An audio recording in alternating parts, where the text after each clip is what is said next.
Hello, this is Bixie doing another video. So, what I've got come through, anyway, I've had this for a while, some like wood shavings, and it was a part of an experiment in mushrooms. So, today, I got through some lion's mane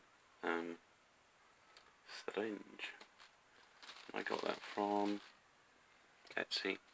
So, later on I'd get probably inject some water in that with some moisture, and then put the syringe of spores in there and put it somewhere warm out of the way, and then see what happens.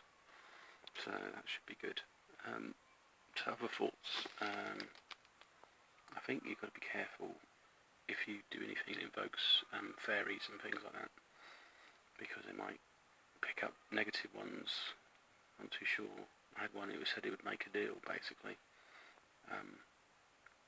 It would do something good in my life, but in return he said I had to grow honeysuckle. And honeysuckle is, I have to do some research. I don't know if it's a fairy plant, but it seems strange. It's a bit of a vampire, really, when it comes to other plants, and it sucks the life out of them. So I was just thinking, well, why would you want me to grow that in my flat? It'd be pretty strange. So it just sort of come into me, basically I was just meditating, and you can kind of see it in your third eye, or even in a kind of more inner side of yourself, really. You kind of can, you might sense something in the room or something going on, but you see this image in your mind.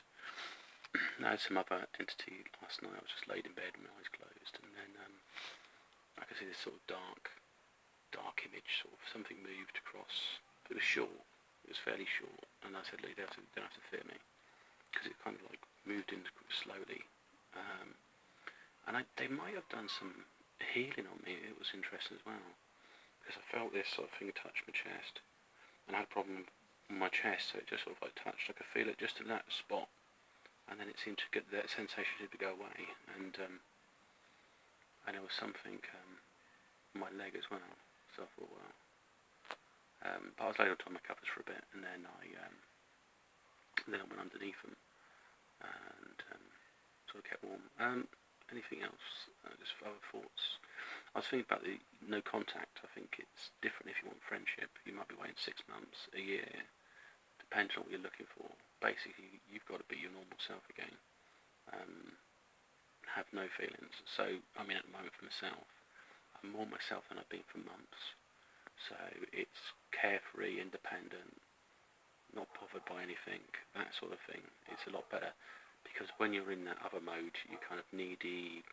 You're basically like an addict. That's what you are. You're hooked on it, and it's really hard to pull out. I mean, you can do, but you have to. I think everyone goes through the same amount of phases. It's how you manage it, and you also have something. If you ever wanted the other person to contact you, while your mind's fixed on them, they won't be fixed on you. But when your mind switches off from them, you might suddenly sense something about them coming into your mind, like in your dreams and stuff.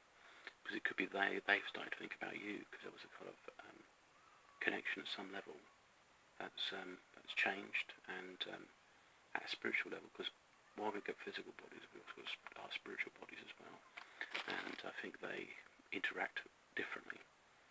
So, just the things you dream about, but definitely a longer period of time. And then you also look at it if you met them again, because they might not. So I think, the other thing I want to mention is I noticed, so if you wrote a letter to somebody, right, you say you cared about them, whatever, and you fell out of them, at your emotional level will affect your language. So you might say, well, I miss you, I wish you'd make contact, all this sort of stuff. But the other thing, when you later day to day, you might say, well, I'm just sort of reaching out as a friend. Hope you're doing well. All the best. And then you see, so it's a quite different ones, because I think basically when you've got that despair and other emotions in there, because the detachment causes this issue where you, like I say, if you're hooked on something, your brain's saying, how do I get this back? How do I get this back? And it's working behind the scenes. It's working against you. So no, I don't want it. So you really need to put in the boundaries much earlier than that. And then you also got to be really realistic with yourself, is where are you in your headspace? And if you're not who you normally are, then don't go there. you'll probably go through phases where sometimes you feel a bit annoyed, but you need to deal with these thoughts. You think, well, I'm never going to go there, never going to sort of lose your temper or whatever, or do something stupid because some guys go into this sort of revenge thing, and it's because they're hurting inside, and it will make them sort of, they're actually doing two things. They hate the way they feel, and they don't want to be in that relationship, but rather than deal with the pain, they're redirecting that person and saying, well, that person's hurt me, when they might not actually hurt you at all. It's just, you're overcommitted yourself to something, so you've got to realise what that actually is emotionally, and then just manage and deal with it. That's the main thing. So, because I'm just reading things online, I'm just learning about it. I'm just a guy that was doing his own thing for a long time, and then got hooked on someone. I didn't mean to, and it went pear-shaped, and kind of wanted to get back to a place where I could just be friends with this person. That might not exist, and so that doesn't. I don't know. Personally, I'll always be her friend. Like, I'm a friend to everyone, really. I don't walk around like picking people and say, I'll be friendly to you and I'll be unfriendly to you, or I won't speak to anyone, or sort of something like that, because it's just not my nature. So I'm always sort of open in a friendly manner, but for that person it may not be. So probably you got to find a way to communicate. If you do, 6 months, maybe a year, and then something very small, basically where your mind is. You want to reflect you as you are. As you are normally, not some, sort of hooked person in some way. But if you're 6 months down the line, you're still sort of thinking all the time about this person, you might have to say, well, hang on, we're going to have to go 12, or longer.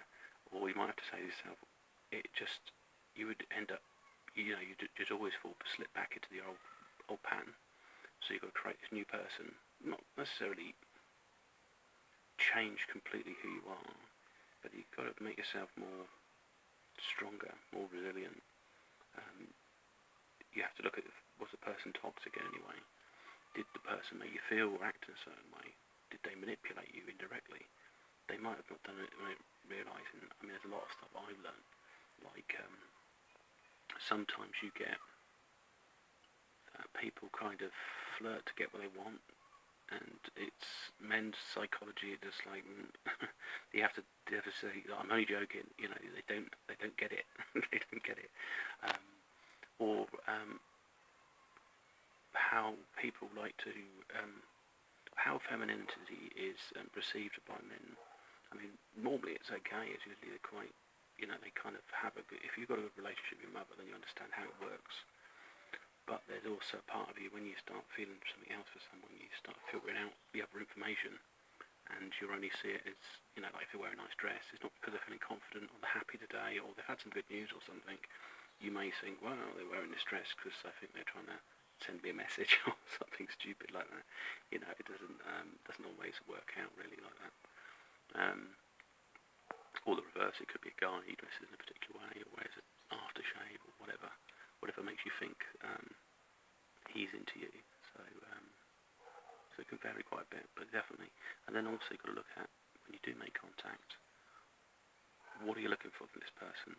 Because they still might be very distant, or maybe the reverse. They maybe say, I've made a mistake, I want to pick up where we start, where we were before.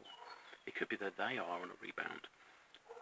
You want to avoid that, because you've just established, if you got to the point where you say, well, I'm a friend, you say, well, I would like to still just be your friends for now, and then further down the line, at least find out all the motives behind it, because you may be just slipping backwards, and you don't really want to do that.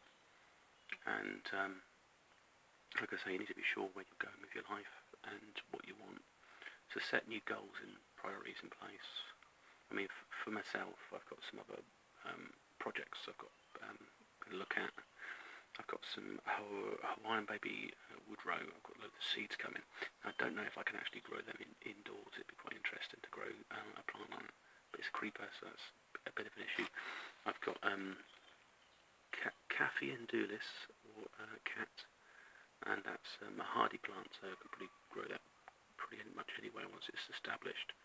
And the leaves are quite medicinal, put it that way. And California poppies as well. and it's obviously got medicinal properties there.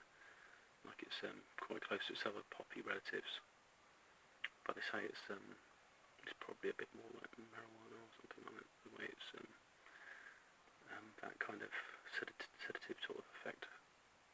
Don't know. So it's so they're just plants, interesting plants like to grow. So it's just that sort of curiosity. But that's for me to develop into that.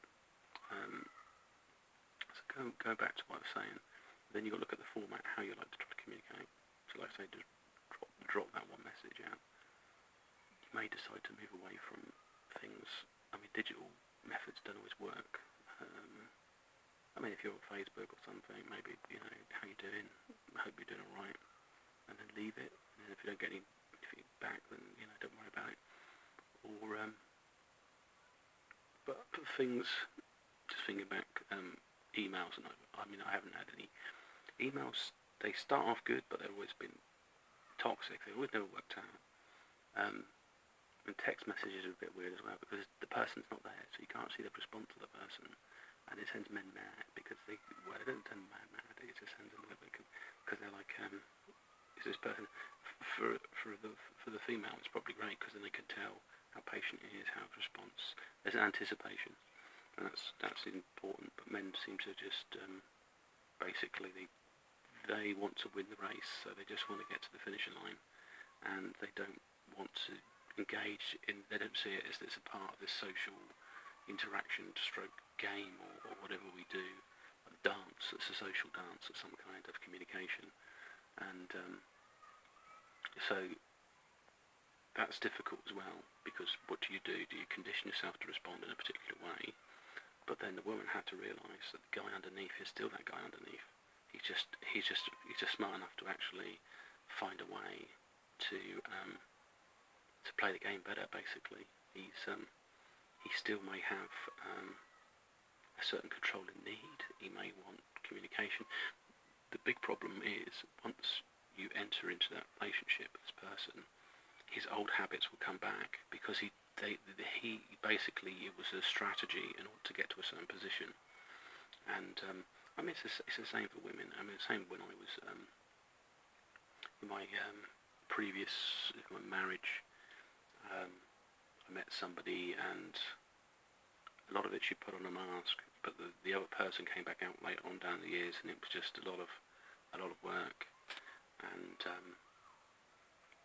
so it was the honeymoon period, maybe years before they actually turn into their old self. And then you just have to look at all the toxic signs. If they do things that are nasty to you or whatever, you got to say, well, this is going to get better. How often does this happen? Have I got a way to cope with it? Does it work? But anyway, I think this is probably enough of this video. So have a great day, and speak to you soon.